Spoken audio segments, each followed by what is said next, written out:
Thanks, Caroline. You're welcome. If we could just step back for a second. When President Trump last addressed the BRT when he was on the campaign trail, his big push was on tax cuts.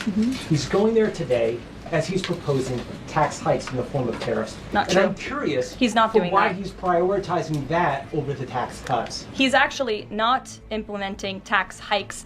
Tariffs are a tax hike on foreign countries that, again, have been ripping us off. Tariffs are a tax cut for the American people, and the president is a staunch advocate of tax cuts. As you know, he campaigned on no taxes on tips, no taxes on overtime, no taxes on Social Security benefits. He is committed to all three of those things, and he expects Congress to pass them later this year. I'm sorry, have you ever paid a tariff? Because I have. They don't get charged on foreign companies, they get charged on the importers. And ultimately, when we have fair and balanced trade, which the American people have not seen in decades, as I said at the beginning, revenues will stay here, wages will go up, and our country will be made wealthy again. And I think it's insulting that you're trying to test my knowledge of economics and the decisions that this president has made. I'm now regret giving a question to the Associated Press. Mary, go ahead. Hey, Caroline, I have two if that's okay. The first one was on Russia, Ukraine. I know Special Envoy Witkoff said yesterday that Zelensky apologized in his letter to Trump. Can you share any more about that letter and what else might be interesting from it that we don't know? Yes, the president did reference that letter, as you're saying, in his joint address to Congress. And I do have an update. As you know, Secretary of State Rubio and our National Security Advisor Mike Waltz have been negotiating with the Ukrainians today in Saudi. They will be providing a full readout of that meeting very soon. But I can assure you and everybody here and the American people that the news we've received from that meeting throughout the day and the president has been briefed on is positive. This meeting has been productive. I will let Secretary of State Rubio and our National Security Advisor speak to the specifics of what has taken place today when they are ready to do so when the meeting concludes. Imagine being on live TV and trying to corner Karoline Leavitt, only to get absolutely destroyed.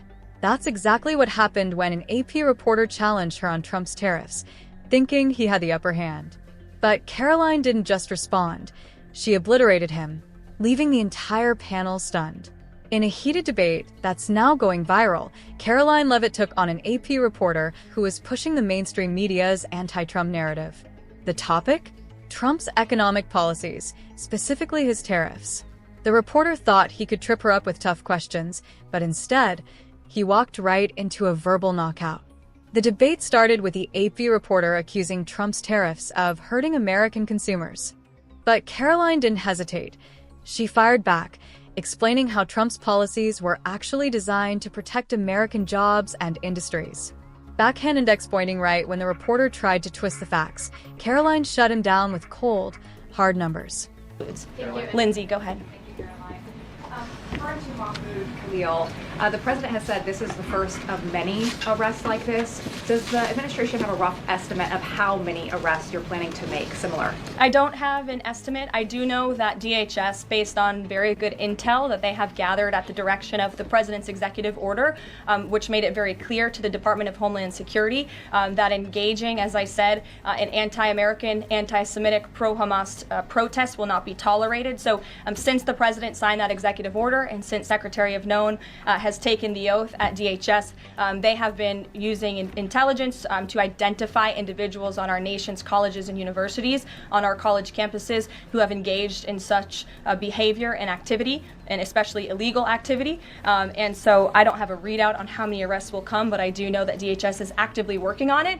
And I also know that Columbia University has been given the names of other individuals who have engaged in pro-Hamas activity, and they are refusing to help DHS identify those individuals on campus. And as the president said very strongly in his statement yesterday, he is not going to tolerate that, and we expect all America's colleges and universities to comply with this administration's policy. Jasmine. On Canada, after all of these threats to increase tariffs or turn off electricity, I wonder, does this administration still consider Canada to be a close ally of the United States? Well, I think Canada is a neighbor. They are a partner. They have always been an ally. Perhaps they are becoming a competitor now. But as the president also laid out in his Truth Social post today, he believes that Canadians would benefit greatly from becoming the 51st state of the United States of America. And I actually looked into some of the research about the cost of living in Canada, and the cost of living is much higher than it is here in the United States of America. The average cost of a home in Canada is much higher. In Quebec, the highest tax rate for an income of $150,000 or more is 53.3%, more than half of Canadians' incomes they are being taxed on. So the president has made it clear that he believes Canadians would be better served economically, militarily, if they were to become the 51st state of the United States of America. Reagan. Thank you, Caroline. A week ago, Attorney General Bondi said a truckload of Epstein files had been delivered to her office from the SDNY. When can we expect those files to be released to the public? I would defer you to the Department of Justice. I don't have a timeline here. Do you have any update on the JFK files? I don't at this moment. Again, I would defer you to our DNI director, Tulsi Gabbard, and also the Department of Justice. I know that they are working on that diligently, as the president requested them to do. Christian. Thanks, Caroline. Two questions, since we've been talking a lot about tariffs. Have there been any updates on standing up the External Revenue Service to collect revenue from there? Well, we need reciprocal tariffs to go into effect first, and as you know, the president will be rolling those out on April 2nd, and then the next start of that process is collecting that revenue to ultimately create the External Revenue Service, which Secretary Lutnick is working very hard on and is quite enthusiastic about, if you have noticed from his media interviews. Can the president do that through executive action, or will it require legislation? Well, the president already signed an executive order to direct the Secretary of Commerce to establish the External Revenue Service, or at least to identify ways in which it can be done. I would defer you to the Department of Commerce for more on specifics on that. Sure, in the back. Thank you very much, Caroline. I have a few questions on South Korea and North Korea. First question, as you know, South Korean President Yoon has been released from illegal detention. What is the reaction of the United States as an ally? Is there a possibility of a summit with President Trump when President Yoon returns? Second question on North Korea. North Korea launched the several ballistic missiles into the West Coast yesterday. What is the White House's reaction on this? Sure. Yes, I'll start with your question on North Korea. We condemn these actions, and we call on North Korea to stop their unlawful and destabilizing actions. As for South Korea, the U.S. and Republic of Korea's alliance is ironclad, and the Trump administration remains in close contact with our South Korean counterparts as we work together to promote a free and open Indo-Pacific. Sure. First question you didn't answer that release of South Korean president from jail. I don't have anything on that, but I can certainly check in with the National Security Council and get back to you. Sure, good to see you. Press Secretary, many are concerned about the validity of President Biden's official actions and also his pardons of the possible criminal actions of individuals such as his family members and Liz Cheney, as information is emerging that many of his official actions were auto-signed, possibly even the pardons, and without his knowledge or consent. Does the White House have any information available currently that Biden was actually the one that approved and signed those pardons? And second question, will the DOJ investigate whether President Biden's cognitive decline allowed unelected staff to push through radical policy and pardons without his knowing approval?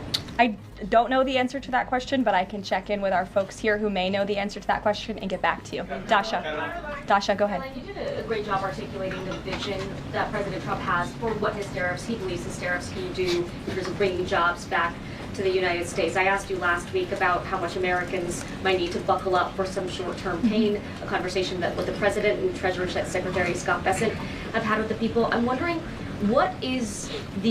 how high is the pain threshold for President Trump and for this White House as you watch some of the turbulence in the stock markets, as you field concerns from businesses and potentially see some of those approval ratings drop in the short term? How much is he willing to stomach that, and will he stay committed to his vision for tariffs even as all of this comes up? Well, the president has been working hard every single day to alleviate the pain that was inflicted by the previous administration through massive deregulation, through drill baby drill, as we like to call it, unleashing the might of our energy industry, which we know will ultimately drive down costs for consumers here at home. And again, as I mentioned, the president is intent on signing tax cuts for the American people to put more money back into their pockets, which will ultimately unlock consumer confidence. And again, I'll reiterate the president's words in layman's terms as he does best. The president wants the American people to have so much more money in their pockets, they don't know what to do with it. That's the goal of this administration through tariffs, through tax cuts, through deregulation, and through unleashing the potential of our energy industry. I have two more quick notes before I wrap up. April 28th, I can confirm that the Philadelphia Eagles will be here at the White House to celebrate their Super Bowl victory. I know there was a lot of fake news about an invitation that wasn't sent or was sent. We want to correct the record. We sent an invitation. They enthusiastically accepted, and you will see them here on April 28th. And lastly, on a sad note, I would like to express our condolences to Fox News and to the entire Fox family who did lose a cameraman, Craig Savage, who passed away at 61 years old recently. A very tragic death, an individual who was a great man and covered this building for many, many years. So the entire press office, the communications office here wants to express our condolences with his family and also with Fox News. And I'll see you guys later. Perhaps you'll see the president in a Tesla later this afternoon. Have a good one. She pointed out how Biden's weak trade policies have made America more dependent on China, while Trump's tariffs helped rebuild American manufacturing.